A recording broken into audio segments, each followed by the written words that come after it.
ಎಲ್ರಿಗೂ ನಮಸ್ಕಾರ ಬಂಧುಗಳೇ. ನಾನು ನಿಮ್ಮ ಪ್ರೀತಿಯ ವೇಣು ಚಾಲ್ವಂಚಿ. ಬಂಧುಗಳೇ, ನಾನು ಈಗಾಗಲೇ ನನ್ನ ಕೃತಿ ಪರಮೇಶನ 101 ವಚನಗಳು ಅನ್ನುವಂತಹ ಕೃತಿಯಿಂದ ಈಗಾಗಲೇ ಒಂದಿಷ್ಟು ವಚನಗಳನ್ನು ಉಲ್ಲೇಖ ಮಾಡುವಂಥದ್ದು, ವಿಶ್ಲೇಷಣೆ ಮಾಡುವಂಥದ್ದನ್ನು ನಾನು ಮುಂದೆ ಮಾಡಿದ್ದೇನೆ. ಈಗ ಪ್ರಸ್ತುತ ಅದೇ ಒಂದು ಕೃತಿಯಿಂದ ಇದು ಒಂದು ವಚನದ ಸಂಖ್ಯೆ ಬಂದ್ಬಿಟ್ಟು 10. ಈ 10ನೇ ವಚನದಲ್ಲಿ ಬರುವಂತಹ ಒಂದು ವಸ್ತು ಸಂಗತಿ ಏನಪ್ಪ ಅಂತಂದರೆ, ನಾವು ಭಾಳ ಮುಖ್ಯವಾಗಿ ನಮ್ಮ ಜೀವನದಲ್ಲಿ ನಾವು ಅನುಭವ ಪಡ್ತಾ ಇರ್ತೀವಿ ಕೆಲವೊಂದು ವಿಷಯಗಳು. ಅಂದರೆ ವಿದ್ಯೆ ಆಗಿರ್ಬೋದು, ದಾನ ಆಗಿರ್ಬೋದು, ಅಭಿಮಾನ ಆಗಿರ್ಬೋದು, ಆಮೇಲೆ ಕೋರ್ಟ್ ಕಟ್ಲೆ ವಿಚಾರ ಬಂದಾಗ ಅಲ್ಲಿ ತೀರ್ಪು ಅನ್ನುವಂಥದ್ದು ಬರ್ತದೆ ವಿಷಯ, ಅದರ ವಿಷಯದಲ್ಲಾಗಿರ್ಬೋದು.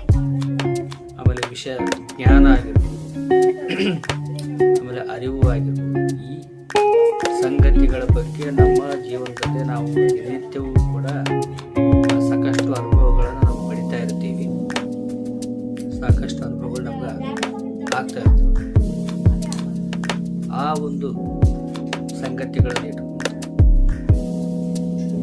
ಅವುಗಳ ಒಂದು ಪ್ರಮಾಣ ಬದ್ಧತೆ ಬಗ್ಗೆ, ಅಂದರೆ ವಿದ್ಯೆ ಅಂತಂದಾಗ ವಿದ್ಯೆ ಯಾವ ರೀತಿಯಲ್ಲಿದ್ದರೆ ಅದು ವಿದ್ಯೆ, ದಾನ ಅಂದರೆ ಅದು ನಿಜವಾದ ಅರ್ಥದಲ್ಲಿ ಯಾವ ರೀತಿ ದಾನ, ಅಭಿಮಾನ ಅಂತಂದಾಗ ಅದು ಯಾವ ರೀತಿ ಇದ್ದರೆ ಅದು ಅಭಿಮಾನ, ತೀರ್ಪು ಅಂದಾಗ ಅದು ಯಾವ ರೀತಿಯಲ್ಲಿ ಇದ್ದರೆ ಅದು ತೀರ್ಪು, ಜ್ಞಾನ ಅಂತಂದಾಗ ಅದು ಯಾವ ರೀತಿಯಲ್ಲಿದ್ದರೆ ಅದು ಜ್ಞಾನ, ಅರಿವು ಅಂತಂದರೆ ಅದು ಯಾವ ರೀತಿಯಲ್ಲಿದ್ದರೆ ಅದು ಅರಿವು.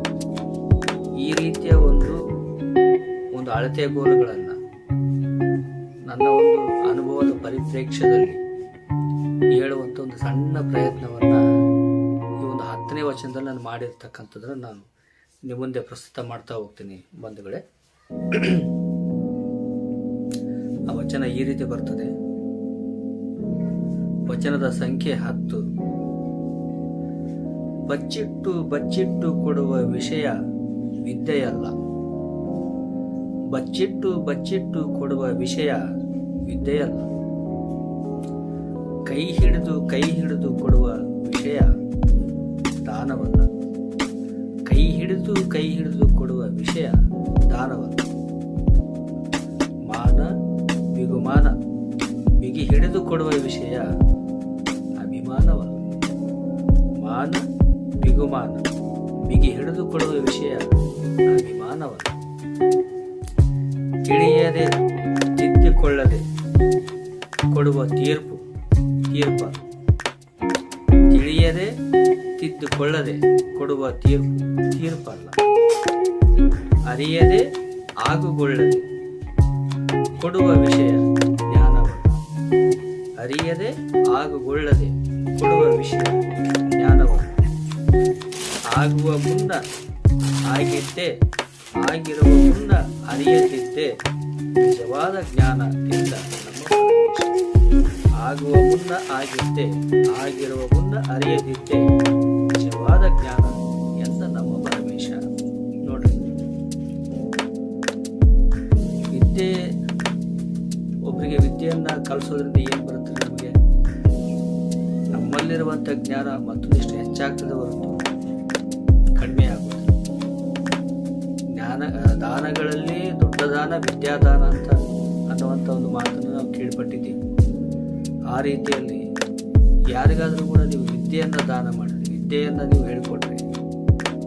ಯಾವ ರೀತಿ ವಿದ್ಯೆಯನ್ನು ಹೇಳ್ಕೊಡ್ಬೇಕು? ನಿಷ್ಪಕ್ಷಪಾತವಾಗಿ, ಅಂದರೆ ನಮ್ಮಲ್ಲಿ ಎಷ್ಟು ಒಂದು ವಿದ್ಯೆ ಇದೆ ನಮ್ಮಲ್ಲಿ, ಅಷ್ಟು ವಿದ್ಯೆಯನ್ನು ಕೂಡ ಯಾವುದೇ ಒಂದು ಪರಾಪೇಕ್ಷೆ ಇಲ್ಲದೆ, ಯಾವುದೇ ಒಂದು ರೆಸ್ಟ್ರಿಕ್ಷನ್ಸ್ ಇಲ್ಲದೆ ಹೇಳ್ಕೊಡ್ತಿದೆಯಲ್ಲ, ಅದು ನಿಜವಾದಂಥ ವಿದ್ಯೆ. ನಾವು ಅದನ್ನು ವಿದ್ಯೆಯನ್ನು ನಾವು ಬಚ್ಚಿಟ್ಟು ಅಂತಂದ್ರೆ ಏನು? ಸ್ವಾರ್ಥಕ್ಕಾಗಿ ಇದನ್ನು ಹೇಳಬೇಕು, ಇದನ್ನು ಹೇಳಬಾರದು ಅನ್ನುವಂಥ ಪರಿಮಿತಿಯಲ್ಲಿ ಅದನ್ನು ನಾವು ವಿದ್ಯೆಯನ್ನು ಕಲಿಸಿದ್ರೆ ಅದು ನಿಜವಾದ ವಿದ್ಯೆ ಅಂತ ಅನಿಸ್ಕೊಳ್ಳೋದಿಲ್ಲ. ಮಾಡಿದಂಥ ವ್ಯಕ್ತಿಗೂ ಕೂಡ ಅದು ಗೌರವಪ್ರಾಯವಾದಂಥ ಕೆಲಸ ಅಲ್ಲ. ಅದೇ ರೀತಿಯಾಗಿ ದಾನ ಕೊಡಬೇಕಾದ್ರೆ ಕೂಡ ನಾವು ಮನದುಂಬಿ ಹೃದಯಪೂರ್ವಕವಾಗಿ ನಾವು ದಾನವನ್ನು ಕೊಡಬೇಕು. ಅದು ಬಿಟ್ಟು ಆ ದಾನವನ್ನು ಕೂಡ ನಾವು ಕೈ ಹಿಡಿದು ನಾವು ದಾನ ಮಾಡಿದರೆ ದಾನಕ್ಕೇನು ಬೆಳೆ ಇರ್ತದೆ? ದಾನ ಅಂದರೆ ಅಲ್ಲಿ ನಿರಂಬಳವಾಗಿ ಕೊಡ್ತಕ್ಕಂಥ ವಿಷಯ ಅದು. ದಾನ ಅಂತಂದ್ರೆ ದೈನ್ಯತೆಯಿಂದ ಕೊಡ್ತಕ್ಕಂಥ ವಿಷಯ ಅದು. ದಾನ ಅಂತಂದ್ರೆ ಒಂದು ಕರುಣೆಯಿಂದ ಕೂಡಿರ್ತಕ್ಕಂಥ ಮನಸ್ಸಿನಿಂದ ಕೊಡ್ತಕ್ಕಂಥ ಒಂದು ಅರ್ಪಣಾ ಭಾವನೆಯಿಂದ ಕೂಡಿರ್ತಕ್ಕಂಥ ಒಂದು ಕಾರ್ಯ ಅದು. ಅಂತ ಕಾರ್ಯವನ್ನ ನಾವು ಕೈ ಹಿಡಿದು ನಾವು ಕೊಡ್ಲೇಬೇಡ ಅನ್ನುವಂಥ ಒಂದು ನಿಟ್ಟಿನಲ್ಲಿ ನಾವು ದಾನ ಮಾಡಿದೆವಪ್ಪ ಅಂತಂದ್ರೆ ಅದು ದಾನ ಅಂತ ಅನ್ಸ್ಕೊಳ್ಳೋದಿಲ್ಲ. ಹಾಗೇನೆ ಅಭಿಮಾನ ಅಂತಂದ್ರೆ ಯಾವ ರೀತಿ ಇರುತ್ತೆ? ಮಾನ ಬಿಗುಮಾನ, ಬಿಗಿ ಹಿಡಿದು ಕೊಡುವ ವಿಷಯ ಅಂದ್ರೆ ನನಗ ಮಾನ ಎಲ್ಲಿ ಹೋಗ್ತದೋ ಅಂತೇಳಿ ಬಿಗುಮಾನದಿಂದ ನಾವು ಅಭಿಮಾನವನ್ನು ನಾವು ಬಯಸ್ತಾ ಹೋದಿವಿ ಅಂತಂದ್ರೆ ಅದು ಅಭಿಮಾನ ಅಂತ ಅನ್ಸ್ಕೊಳ್ಳೋದೇ ಇಲ್ಲ. ಅಭಿಮಾನ ಅಂದ್ರೆ ಯಾವ ರೀತಿ ಇರಬೇಕು? ನಿರ್ಮಲವಾಗಿರಬೇಕು. ಅಭಿಮಾನವನ್ನ ಆಸ್ವಾದಿಸುವಂತ ರೀತಿಯಲ್ಲಿ ಇರಬೇಕು, ಆರಾಧಿಸುವಂತ ರೀತಿಯಲ್ಲಿ ಇರಬೇಕು ಅಭಿಮಾನ ಅಂತಂದ್ರೆ. ಅಥವಾ ಅಸೂಯೆ ಪಡ್ತಕ್ಕಂಥ ರೀತಿಯಲ್ಲಿ ಇರಬಾರ್ದು ಅಭಿಮಾನ ಅಂತಂದ್ರೆ. ಅಭಿಮಾನದ ಹಿಂದೆ ಏನಿರಬೇಕು? ಅಭಿಮಾನದ ಹಿಂದೆ ಸ್ವಚ್ಛ ಮನಸ್ಸಿರಬೇಕು. ಅಭಿಮಾನದ ಹಿಂದೆ ಆರಾಧನಾ ಭಾವನೆ ಇರಬೇಕು. ನಿರ್ಮಲವಾದಂಥ ಒಂದು ಪೂಜನೀಯವಾದಂಥ ಒಂದು ಭಾವನೆ ಇರಬೇಕು ಅಭಿಮಾನ ಅಂತಂದ್ರೆ. ಅಥವಾ ಅಂಧ ಅಭಿಮಾನ ಕೂಡ ಇರಬಾರದು. ಆದರೆ ಇವತ್ತು ನಾವೇನು ನೋಡ್ತಾ ಇದ್ದೀವಿ? ಅದಕ್ಕೆ ವಿರುದ್ಧವಾಗಿಯೇ ನೋಡ್ತಾ ಇದ್ದೀವಿ. ಅಭಿಮಾನದ ಹಿಂದೆ ಸ್ವಾರ್ಥನೋ ಅಥವಾ ಅಭಿಮಾನದಿಂದ ಮತ್ತೇನೋ ಒಂದು ಉದ್ದೇಶ ಇಟ್ಟುಕೊಂಡು ಅಭಿಮಾನ ಪಡ್ತಕ್ಕಂಥದ್ದು, ಆರಾಧಿಸ್ತಕ್ಕಂಥದ್ದು, ಜೈಕಾರ ಆಗ್ತಕ್ಕಂಥದ್ದು ಎಲ್ಲ ನಾವು ನೋಡ್ತಾ ಇದ್ದೀವಿ. ಆದರೆ ಅದು ನಿಜವಾದ ರೀತಿಯಲ್ಲಿ ಅದು ಅಭಿಮಾನ ಅಂತ ಅನಿಸ್ಕೊಳ್ಳೋದಿಲ್ಲ. ಅದೇ ರೀತಿಯಾಗಿ ತೀರ್ಪು ನೋಡಿ, ನಾವು ಇದು ಬಹಳಷ್ಟು ಜನಕ್ಕೆ even I am also advocate. Of course ನಾನು ನ್ಯಾಯವಾದಿ ಆಗಿದ್ದರೂ ಕೂಡ ಪ್ರವೃತ್ತಿಯಿಂದ ನನ್ನ ಇದು ಸಾಹಿತ್ಯ ಅನ್ನುವಂಥದ್ದು, ಬರವಣಿಗೆ ಅನ್ನುವಂಥದ್ದು ನನಗೆ ಹೈಸ್ಕೂಲ್ ದಿನಗಳಿಂದಲೇ ನಾನು ಇದು ರೂಢಿಸ್ಕೊಂಡು ಬಂದಂಥ ಒಂದು ಹವ್ಯಾಸ, ಪ್ರವೃತ್ತಿ. ಹೀಗಾಗಿ ನಾನು ಈಗಾಗಲೇ ಸಾಕಷ್ಟು ಕೃತಿಗಳನ್ನು ಬರೆದಂತ ಹೇಳಿದ ಮೊದಲೇ ಸಂಚಿಕೆಯಿಂದ ನಾನು ಹೇಳ್ಕೊಳ್ತಾ ಬಂದಿದ್ದೇನೆ. ಹಾಗಾಗಿ ನನಗೆ ಈ ಕೋರ್ಟ್ ವಿಷಯದಲ್ಲಿ ಕೂಡ ಸಾಕಷ್ಟು ಅನುಭವಗಳಾಗಿರ್ತಕ್ಕಂಥದ್ದು, ಜಡ್ಜ್ಮೆಂಟ್ಗಳನ್ನು ನಾನು ನೋಡಿದ್ದೀನಿ. ಹಲವಾರು ರೀತಿಯ ಸಮಸ್ಯೆಗಳನ್ನು ಇಟ್ಕೊಂಡು ಬರ್ತಾರೆ ಜನ. ನಾನಾ ರೀತಿಯ ಸಮಸ್ಯೆಗಳಿಂದ ಅವರು ಬಳಲ್ತಾ ಇರುವಂಥದ್ದು, ಅದನ್ನು ಪರಿಹರಿಸಲಿಕ್ಕೆ ಅಂತೇಳಿ ಅಡ್ವೊಕೇಟ್ಸ್ನ, ನ್ಯಾಯವಾದಿಗಳನ್ನು ಭೇಟಿ ಆಗ್ತಕ್ಕಂಥದ್ದು, ಕೋರ್ಟಿಗೆ ಅಲ್ದಾಡ್ತಕ್ಕಂಥದ್ದು, ಇವೆಲ್ಲ ನಾನು ನೋಡ್ತಾ ಇದ್ದೇನೆ ಕೂಡ. ಆದರೆ ಎಷ್ಟೋ ವರ್ಷಗಳಿಂದ ಜನ ನ್ಯಾಯಾಲಯದ ಬಾಗಿಲನ್ನು ತಟ್ಟಿ, ನ್ಯಾಯದ ಕಟಕಟೆಯನ್ನು ಹತ್ತಿ, ವರ್ಷಾನುಗಟ್ಟಲೆ ಅವರು ತಮ್ಮ ಜೀವನವನ್ನು ತೆಗೆದರೂ ಕೂಡ ಬರ್ತಕ್ಕಂಥ ತೀರ್ಪು ಏನಿದೆ, ಆ ಬರ್ತಕ್ಕಂಥ ತೀರ್ಪು ಅವರಿಗೆ ಸಮಾಧಾನವನ್ನು ಕೊಡಲಿಲ್ಲ ಅಂತಂದಾಗ ಅವರಿಗೆ ಆಗುವಂಥ ಒಂದು ನಿರಾಶಾಭಾವನೆ ಏನಿದೆ, ಅದು ಅವರ್ಣನೀಯ. ಹಾಗಾಗಿ ತೀರ್ಪಿನ ವಿಷಯದಲ್ಲಿ ನನಗೆ ಆದಂಥ ಒಂದು ಅನುಭವ ಏನಪ್ಪ ಅಂತಂದರೆ, ತೀರ್ಪು ಯಾವ ರೀತಿ ಇರಬೇಕು? ತೀರ್ಪಿನಲ್ಲಿ ಕೂಡ ತೀರ್ಪು ಕೊಡ್ಬೋದು. ತೀರ್ಪು ಯಾವ ರೀತಿ ಇರಬೇಕು? ತೀರ್ಪು ತಿಳಿಯದೆ ತಿದ್ದುಕೊಳ್ಳದೆ ಕೊಡುವ ತೀರ್ಪಲ್ಲ. ತೀರ್ಪನ್ನ ನಾವು ಕೊಡ್ತಾ ಇದ್ದೀವಿ ಅಂತಂದಾಗ ತೀರ್ಪನ್ನ ಕೊಡಬೇಕಾದ್ರೆ ಆ ಸಮಸ್ಯೆಯ ಅಂತರಂಗ ಏನಿದೆ, ಆ ಸಮಸ್ಯೆಯ ಅಂತರಂಗ, ಆ ಸಮಸ್ಯೆಯ ಆಳಕ್ಕೆ ಹೋಗಿ ಆ ಸಮಸ್ಯೆಯ ಆಳದ ಒಂದು ಪರಿಚಯವನ್ನು ಮಾಡಿಕೊಳ್ಳದೇನೆ ನಾವು ತೀರ್ಪನ್ನು ಕೊಟ್ಟರೆ ಆ ತೀರ್ಪು ಆ ನಿಜವಾದ ಸಮಸ್ಯೆಯನ್ನು ಯಾರು ಎದುರಿಸ್ತಾ ಇದ್ದಾರೆ ಅವರಿಗೆ ಸಮಾಧಾನವನ್ನು ಕೊಡೋದಿಲ್ಲ, ಅವರಿಗೆ ಪರಿಹಾರವನ್ನು ಕೊಡೋದಿಲ್ಲ. ಅವರಿಗೆ ಪರಿಹಾರ ಕೊಡ್ತಕ್ಕಂಥ ನಿಟ್ಟಿನಲ್ಲಿ ವಿಫಲ ಆಗ್ತದೆ. ಹಾಗಾಗಿ ತೀರ್ಪನ್ನು ಕೊಡೋದಕ್ಕಿಂತ ಮುಂಚಿತವಾಗಿ ನಾವು ಆ ಸಮಸ್ಯೆ ಆಳಕ್ಕೆ ಹೋಗ್ಬಿಟ್ಟು ನಾವು ಅದನ್ನು ತಿಳಿದುಕೊಳ್ಳಬೇಕು. ಅಥವಾ ತಿಳಿದುಕೊಳ್ಳಬೇಕು ಅಂತಂದ್ರೆ ಅರ್ಥ ಏನು? ನಮ್ಮಲ್ಲಿ ಆ ಒಂದು ಆಳವಾದ ಚಿಂತನೆ ಬೇಕು. ಆಳವಾದ ಚಿಂತನೆಯಿಂದ ನಮ್ಮ ಮೊದಲ ಮೇಲ್ಮಟ್ಟದ ಚಿಂತನೆಗೆ ಉಳಿದಂಥ ತೀರ್ಪು ಅದು ಸರಿನೂ ಅಲ್ಲ ಅನ್ನುವಂಥ ವಿವೇಚನೆ ಬೇಕು. ಆ ನಂತರ ಆ ವಿವೇಚನೆಯಿಂದ ನಾವು ಮೊದಲು ತಗೊಂಡಂಥ ಒಂದು ನಿರ್ಣಯ ಏನಿದೆ ಅದು ಸರಿಯಾದ ಅಲ್ಲ ಅನ್ನುವಂಥ ಒಂದು ಅಭಿಪ್ರಾಯಕ್ಕೆ ಬಂದಾಗ ಅದನ್ನು ತಿದ್ದುಕೊಂಡ ನಂತರ ಮತ್ತೊಂದು ಸಲ ಪರಿಪೂರ್ಣವಾಗಿ ಮತ್ತೆ ಅದನ್ನ ಸಮಸ್ಯೆಯ ಕುರಿತಾಗಿ ಆಮೂಲಾಗ್ರವಾಗಿ ಅದನ್ನ ವಿವೇಚನೆ ಮಾಡುವಂಥದ್ದು. ಅದಾದ ನಂತರ ಬಂದಂಥ ನಿರ್ಣಯವನ್ನೇ ನಾವು ಮತ್ತೆ ಆಲೋಚನೆ ಮಾಡ್ಕೊಂತ ಕುಂತಾಗ ಅದೇ ನಿರ್ಣಯಕ್ಕೆ ಸಹಮತ ವ್ಯಕ್ತಪಡಿಸಿದಾಗ ಅದೇ ಒಂದು ನಿರ್ಣಯ ಸರಿ ಇದೆ, ಅದು ಎಲ್ಲ ಮೂಲಗಳಿಂದ ಕೂಡ ಸರಿಯಾಗಿದೆ ಅನ್ನುವಂಥ ನಿಟ್ಟಿನಲ್ಲಿ ಆ ತೀರ್ಪು ಸರಿ ಇದೆ ಅಂತ ಕೊಟ್ಟಾಗ ಆ ಒಂದು ತೀರ್ಪಿಗೆ ಬಹಳ ಅಮೂಲ್ಯವಾದಂಥ ಒಂದು ಬೆಲೆ ಇರುತ್ತೆ. ಆ ಒಂದು ತೀರ್ಪಿನಿಂದ ಕಕ್ಷಿದಾರನಿಗೆ ನಿಜವಾದಂಥ ಒಂದು ಸಂತೃಪ್ತಿ ಅನ್ನುವಂಥದ್ದು ಸಿಗಲಿಕ್ಕೆ ಸಾಧ್ಯ ಇರ್ತದೆ. ಅವನು ಆ ಸಮಸ್ಯೆಯನ್ನು ಬಗೆಹರಿಸಿಕೊಂಡು ಮನೆಗೆ ಹೋಗುವಂಥ ಒಂದು ಇದನ್ನ ಕೂಡ ನಾವು ನೋಡಬಹುದು. ಹಾಗಾಗಿ ಆ ನಿಟ್ಟಿನಲ್ಲಿ ಈ ಒಂದು ವಚನದಲ್ಲಿ ನಾನು ಹೇಳಲಿಕ್ಕೆ ಪ್ರಯತ್ನ ಪಟ್ಟೆ. ತಿಳಿಯದೆ ತಿದ್ದಿಕೊಳ್ಳದೆ ಕೊಡುವ ತೀರ್ಪಲ್ಲ. ತೀರ್ಪು ಅಂದ ತಕ್ಷಣವೇ ನಾವು ಆ ತೀರ್ಪು ಎಲ್ಲ ನಿಟ್ಟಿನಿಂದ ಅದು ಎಲ್ಲ ರೀತಿಯ ನ್ಯೂನತೆಗಳಿಂದ ಅದು ಮುಕ್ತವಾಗಿದೆ ಅಂತ ನಾವು ಫಸ್ಟ್ ತೀರ್ಪು ಕೊಡ್ತಕ್ಕಂಥ ನಮಗೆ ಅದು ಅನ್ನಿಸಬೇಕು.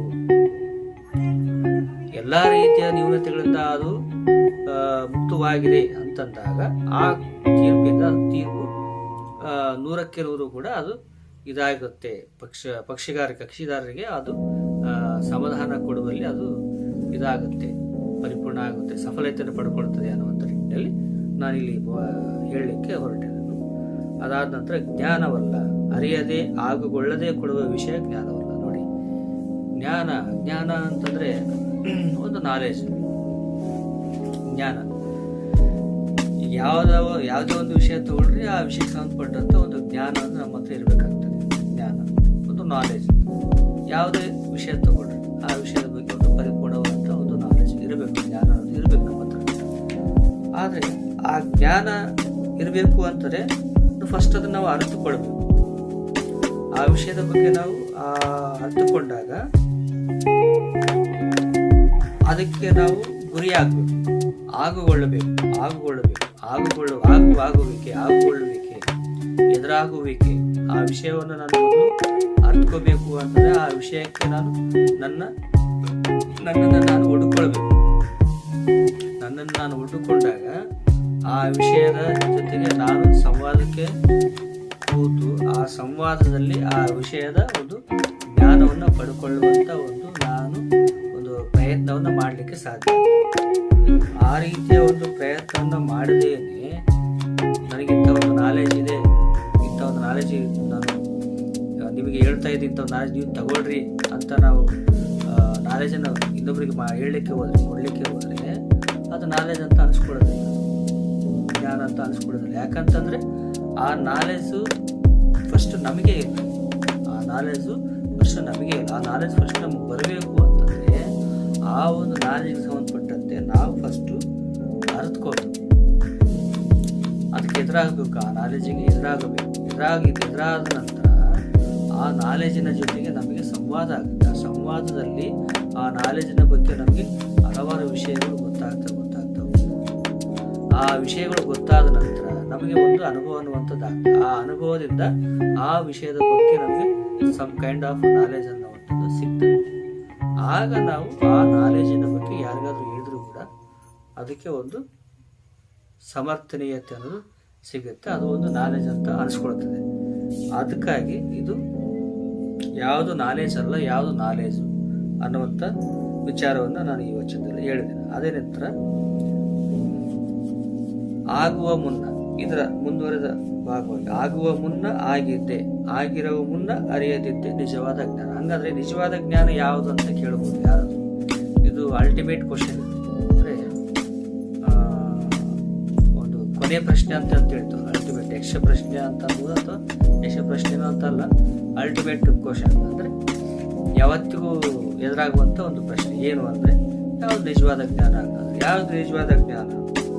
ನಿಜವಾದ ಜ್ಞಾನ ಆ್ಯಕ್ಚುಲಿ ನಮಗೂ ಗೊತ್ತಾಗೋದಿಲ್ಲ, ಇದಕ್ಕೂ ಗೊತ್ತಾಗೋದಿಲ್ಲ. ಯಾಕಂತಂದರೆ ನಿಜವಾದ ಜ್ಞಾನ ಅನ್ನೋದು ಗೊತ್ತಾಗಿಬಿಟ್ರೆ ಮನುಷ್ಯ ಇರೋದೇ ಇಲ್ಲ ಅಲ್ಲಿ, ಮನುಷ್ಯ ಇರಲಿಕ್ಕೆ ಸಾಧ್ಯ ಇಲ್ಲ. ನಿಜವಾದ ಜ್ಞಾನ ಅನ್ನೋದು ಅದು it is an abstract mode, it is an abstractive mode. ಅದು ಯಾವಾಗಲೂ ಅಮೂರ್ತವಾಗಿ ಇರುವಂಥ ಒಂದು ಸಂಗತಿ ನಿಜವಾದ ಜ್ಞಾನ ಅಂದರೆ. ನಿಜವಾದ ಜ್ಞಾನದ ಹಿಂದೆನೇ ಭಾಳಷ್ಟು ಜನ ಶರಣರು, ವಚನಕಾರರು, ಚಿಂತಕರು, ಸಾಧಕರು ಎಲ್ಲರೂ ಕೂಡ ಆ ನಿಜವಾದ ಜ್ಞಾನ ಯಾವುದು ಅಂತಕ್ಕಂಥ ಒಂದು ಅನ್ವೇಷಣೆಯಲ್ಲಿ ಇವತ್ತಿನವರೆಗೂ ಕೂಡ ಅವರು ತಮ್ಮ ಜೀವಮಾನವನ್ನು ತೆಗೆದಿರ್ತಕ್ಕಂಥದ್ದು ನಾವು ನೋಡ್ತಾ ಇದ್ದೀವಿ. ಎಲ್ಲ ಮಹಾನ್ ವ್ಯಕ್ತಿತ್ವಗಳು, ಸ್ವಾಮಿ ವಿವೇಕಾನಂದ ಆಗಿರ್ಬೋದು, ರಾಮಕೃಷ್ಣ ಪರಮಹಂಸ ಆಗಿರ್ಬೋದು, ಜ್ಯೋತಿಬಾ ಫುಲೆ ಆಗಿರ್ಬೋದು, ಯಾರೇ ತಗೊಳ್ರಿ ಅವರೆಲ್ಲರೂ ಕೂಡ ನಿಜವಾದಂಥ ಜ್ಞಾನ ಯಾವುದು ಅನ್ನುವಂಥ ನಿಟ್ಟಿನಲ್ಲಿ ಅವರು ಹುಡುಕಾಟವನ್ನು, ಶೋಧನೆಯನ್ನು ಮಾಡ್ತಾ ಅವರು ನಿಜವಾದ ಜ್ಞಾನವನ್ನು ಪಡ್ಕೊಳ್ಳಿಕ್ಕೆ ಪ್ರಯತ್ನಶೀಲರಾಗಿ ಹೋದಂಥವ್ರು. ಆದರೆ ನಿಜವಾದ ಜ್ಞಾನ ಪ್ರತಿಯೊಬ್ಬ ವ್ಯಕ್ತಿಯ ಆಳದಲ್ಲಿ ಚಿಂತನೆಯನ್ನು ಹುಟ್ಟಿಸ್ತಕ್ಕಂಥ ಒಂದು ಪ್ರಶ್ನೆಯಾಗಿಯೇ ಉಳಿದಿದೆ ಹೊರತು ನಿಜವಾದ ಜ್ಞಾನ ಇದೆ ಅನ್ನುವಂಥ ಒಂದು ಪರಿಪೂರ್ಣವಾದಂಥ ಒಂದು ಉತ್ತರ ಇವತ್ತಿನವರೆಗೂ ಕೂಡ ಇಲ್ಲ. ನಿಜವಾದ ಜ್ಞಾನ ಅಂದರೆ ಯಾವುದು ಅಂದರೆ ನಿಜವಾದ ಜ್ಞಾನ ಅಂದರೆ ಇನ್ ಬಿಟ್ವೀನ್ ದ ಲೈನ್ಸ್ ಅಂತ ಹೇಳ್ಬೋದು. ಅಂದರೆ ಆಗುವ ಮುನ್ನ ಆಗೈತೆ, ಆಗೋದಕ್ಕಿಂತ ಮುಂಚೆನೇ ಆಗಿಬಿಟ್ಟಿದ್ದೆ, ಅಥವಾ ಆಗಿರೋ ಮುನ್ನ ಅರಿಯದಿದ್ದೆ. ಆಗೋದಕ್ಕಿಂತ ಮುಂಚೆ ಅರಿದೇ ಇದ್ದೆ ಅಂದರೆ ತಿಳ್ಕೊಂಡು ನನಗೆ ಗೊತ್ತಿರಲಿಲ್ಲ, ಆಗೋದಕ್ಕಿಂತ ಮುಂಚೆ ನನಗೆ ಗೊತ್ತಿರಲಿಲ್ಲ ಅಂತ ಏನು ಹೇಳ್ತೀವಲ್ಲ, ಇವೆರಡರ ನಡುವಿನ ಬಿಂದುಗಳಲ್ಲಿ ನಿಜವಾದ ಜ್ಞಾನ ಅಡಗಿರ್ತದೆ ಅಂತ ನನ್ನ ಈ ವಚನದಲ್ಲಿ ಹೇಳಲಿಕ್ಕೆ ಒಂದು ಸಣ್ಣ ಪ್ರಯತ್ನವನ್ನು ನಾನು ಮಾಡಿದ್ದೀನಿ. ಇದು ನನ್ನ ಇವತ್ತಿನ ಒಂದು ವಚನ ಬಂಧುಗಳೇ. ಬಹುಶಃ ಇದು ವಚನ ನಿಮಗೆ ಇಷ್ಟ ಆಗಿರ್ಬೋದು ಅಂತ ಅಂದ್ಕೊಳ್ತೀನಿ.